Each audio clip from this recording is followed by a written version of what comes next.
welcome back. This is another What the Hell Is This? And this is Pompeii. Now, I've already covered the Acolyte here this week. And when I say that Pompeii is worse than the Acolyte, that's quite an achievement. The Pompeii is maybe one of the worst films I've covered on this channel. It was actually more painful to sit through than Battlefield Earth. That's how bad it was. It's directed by Paul W.S. Anderson. Paul will suck Anderson, basically. You know, it's terrible. This is so bad. This is like so wrong in so many ways. It's always hard to describe how bad it is. It's one of those films that's painful to watch at every moment because they get everything wrong. Now, first of all, it's trying to be Titanic. It's trying to be Gladiator, and it's failing at everything. It's trying to be a look at a historical monument event and failing horribly. It's directed as if it's a video game. And oh my god, it's so bad. It's so stupid. Right, it starts off in, of all places, England. Because, yeah, you'd start a Pompeii film in England. This is only an hour and a half long. But it feels like it's about 5 hours long for how god awful it is. Starts off a boy in a tribe. The tribe was massacred by the Romans, led by Kiefer Sutherland, who's the big villain of the film, as they're trying to clear the way for Roman progress. Okay, so it's like, okay, the director wanted to do a Conan sequence. This is basically the beginning of Conan, where they come in and they kill the village, but done as if it's directed by a moron. Because the kid walks through the entire battle scene looking around like it's stupid. Like, just stupid. It's like, duck. They do slow motion as if to say it's happening very slowly and it's just his experiences. But no, he just walks into stuff that he should have been ducking at. He gets taken. Most of his village is massacred because he's a village that breeds horses. It works with horses. There's a lot, so he's an expert with horses, even though he's only like 6. Yeah.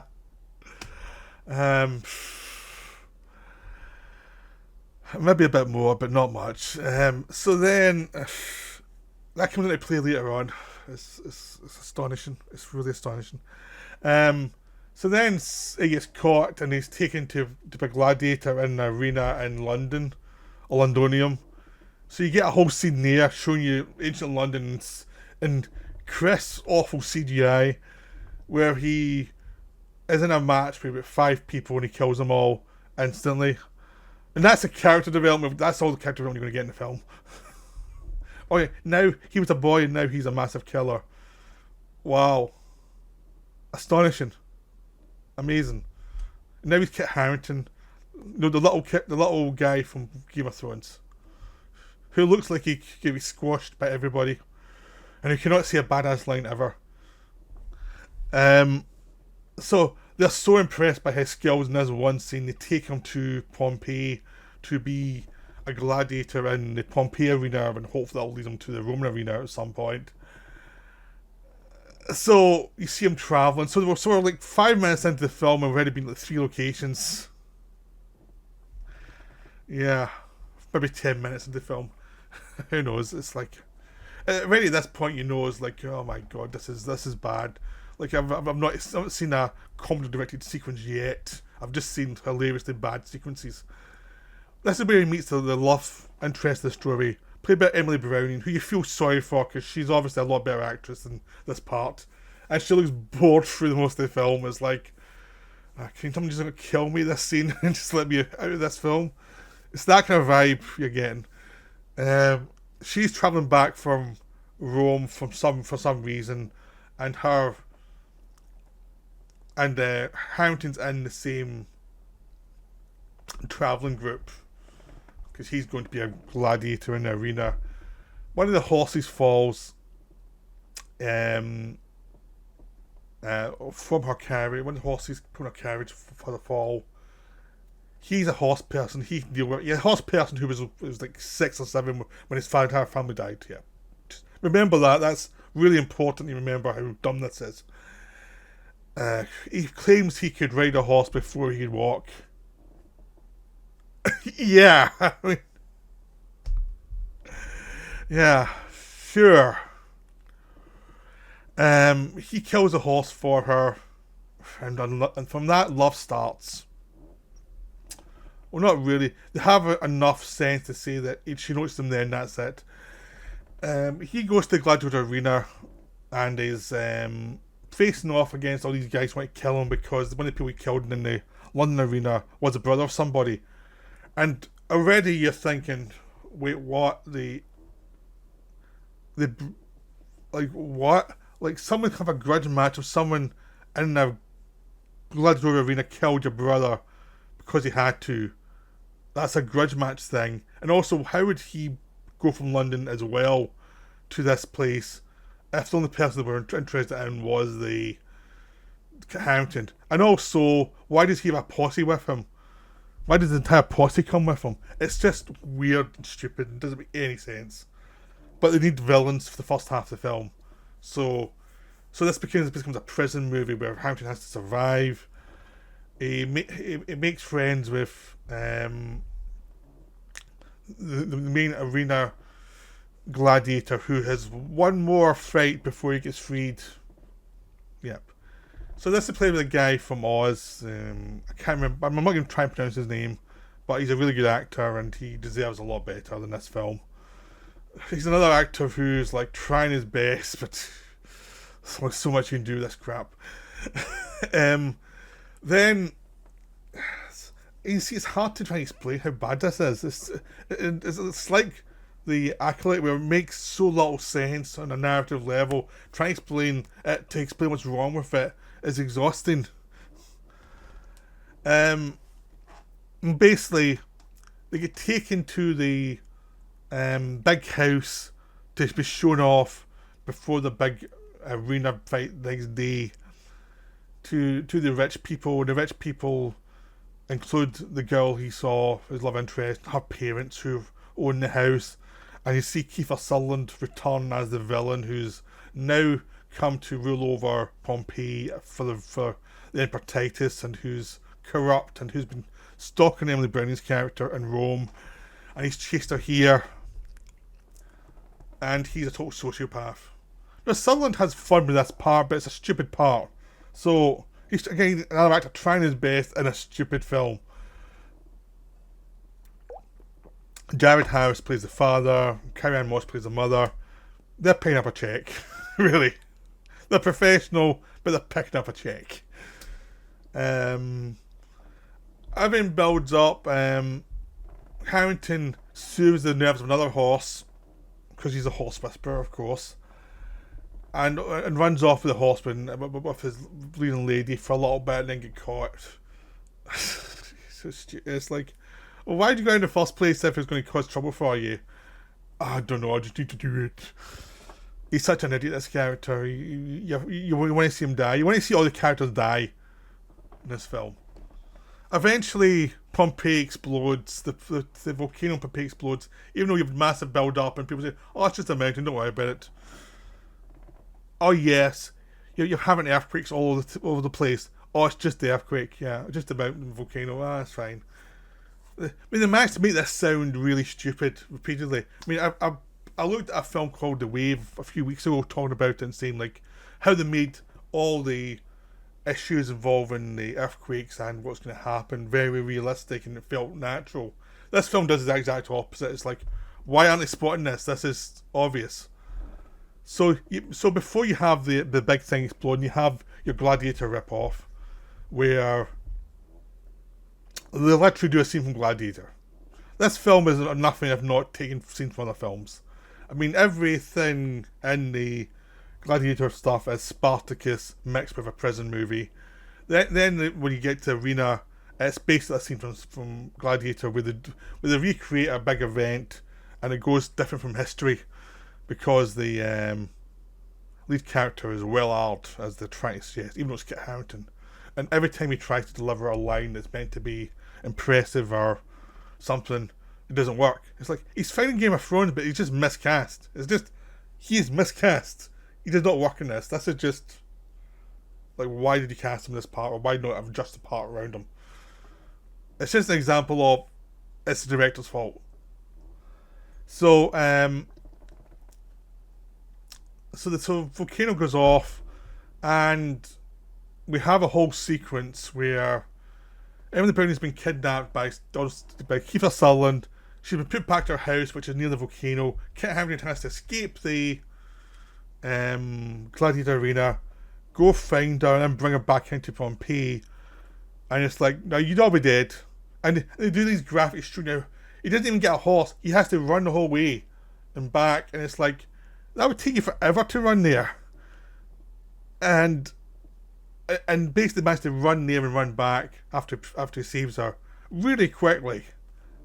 And it's like, no, that's not how geography works. And the volcano would have killed you well before then. But that's the thing is, this is not a film who understands that you have to work at suspension of disbelief. That's what becomes of the film is, the director's just doing scenes he wants to do. And if anything doesn't make sense, he ignores it. He just says, I want to do this scene, I'm going to do this scene. I've seen this film, seen another film, I'm going to do this scene. That's it. That's all the motivation he's got. So this guy has to run like a mile or two to this house during a volcanic eruption. The volcano stuff blowing all over the place. Lava's going all over the place. He still managed to run to this house, get him, get right back out, back into Pompeii. Meanwhile, his pal is trying to escape to the harbour. The harbour gets a big tidal wave come up and destroy everything, and his pal gets away from that. And then they decide to do the thing that they should have done in the first place, which was find some bloody horses and try and escape. You know, let's just find some horses and escape. That would have been like your first inkling, like, she's dead, let's escape the horses. No, they have to do the romantic thing, which is just stupid in this case. They all end up back in the arena because there's only set they've really built. Only big set they've built. They've built other bits of sets here or there, but it's the big set, it's arena set, so they're going to, spending the money, they're going to keep using it. So you have to have a final battle between the gladiator guy and one of the henchman's villains. Then you have a CGI chase through the streets, trying to outrun all the lava and all the fire blowing things from the volcano, as Kiefer Sutherland has kidnapped Ellen Brown again, and he's escaping the town, and Kit Harington is following on horseback because he's the horse whisperer or something. And yeah, this is all happening during a volcanic thing where everyone's dying, and they're doing big action scenes, big fight scenes. It's like, you're having a fight scene, a sword fight scene, during an eruption where everyone should be running. You're doing this constantly. Don't you think that's in bad taste? Don't you think that's really stupid? Oh, Titanic had a gunfight. Titanic had a gunshot once, which propels them into the ship to escape it, and that's it. That's all it ever did. It's a bit different between that and this. And Titanic is so more tasteful than this film for everything. So this film has chase sequences. Eventually Sutherland is caught, beaten up in a fight. You've had a fist fight as well, yep. With a time to something, trying to escape in a horse away from the thing, and he's left to die in the lava. Then they find out that so the pal's injured, he's not going to escape the arena, so he gets killed. Then they find out they're not going to escape either. The two leads are not going to escape. The horse, they're too heavy for the horse to carry them at the speed they need. So they let the horse escape because he loves horses more than life itself, and they kiss and die as the lava comes for them. This film is so dumb. It's like, literally, it's like everything, every cliche. Or you have the tragic love story. It's not a love story if they barely know each other and the actors have no chemistry and one of them looks like they don't want to be there. It's not a love story if there's no real stakes. It's just that he has to go and save her because he's just met her and he likes her a little bit. And a volcano goes off and it's like, most people would just say, bugger this, I'm going out of here. And it makes the character annoying because it's like, that's not realistic trying to save her, she's dead. Blah blah blah. There's also just the juxtaposition of all these big action scenes with lots of people dying, and the fact that they seem to pause time every so often to have these action scenes. It's like, this would not be you'd be choking to death. You'd not be running around doing any of this stuff. But you're having these big stupid action scenes, but mean nothing. But he's been the director wants to do an action scene in the wrong context. Because this is when you're meant to be having the tragedy instead of having the love story in the action scenes, and it's like, there's no sense of weight for all the loss of the people involved. There's no sense where this director understands the tragedy of this event or the horror of this event. He's actually putting it out to avoid it. He's having all these CGI shots that look like bad video games. It's like he's played video games all his life and he doesn't understand physical reality and like basic physics of how objects hit other objects. And like there's one point a ship crashes into the Pompeii, goes in and blocks some of the water. And that's a video game thing. That's not something that would happen in life. The water would still just go over it. And it's like, it's just so stupid. The whole thing is so stupid. And the actual like characters are worse than anything in a video game and cutscenes in a video game. This is just pathetic how bad the dialogue is and how miscast the actors are and how most of them are just basically taking the money and getting the hell out of there. It's like, just you please kill us quick. Let us leave. It's just appalling. The effects are appalling. The taste involved is appalling. The pacing is just deadly. It's like the film either stops for something or it rushes through scenes so fast there's no chance of human connection.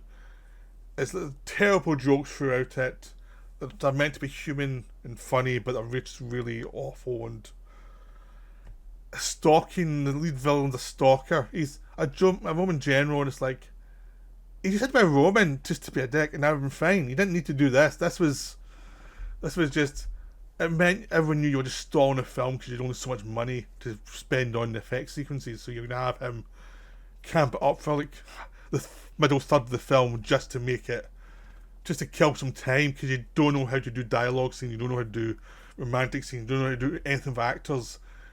You're just going to tell an actor just to camp up and choose scenery, which he does, but it's like, it's not really compensation. Like, everything that happens in that section just feels like they're trying to kill time, because it's not well done. They're just trying to kill time for the big effect sequences, and it's just awful. And not very interesting.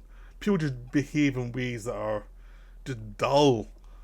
So it's not even an interesting stalker or anything else, it's just like, this guy's sad. You know, this is really sad. I bet his men are laughing at him behind his back. That kind of sad. It's not even like impressive, the evil. It's just like, oh, this is sad. And this whole thing is so bad. I mean, everything is so bad. But I mean, I think the most offensive I knew it was going to be a bad film. I watched the film, I knew it was going to be a bad film, but it was offensively bad, and just how tasteless it was, and how little respect it had for what happened, and you know, and how little respect to have the idea of humans suffering through these kind of events. I mean, this happened so long ago, there's no one's alive to be offended, but just the way they look at human beings and the way they look at terrible events happening to human beings, it was so unable to relate to any of the concept of human beings. It was just like splat, splat, splat, splat, splat, and that's the idea of human suffering was just beyond this film. And it was just so awful. It was so bad. I'm going to stop now because I'm just going to keep repeating. It's so bad. It's so bad. I don't think we really need to see that much more. So I hope you enjoyed this video. I hope you never watch this film. It's bloody awful. It's a warning. Do not watch this film. It's so bad. Do not make my mistake. That's me. I hope you enjoyed this video. Bye.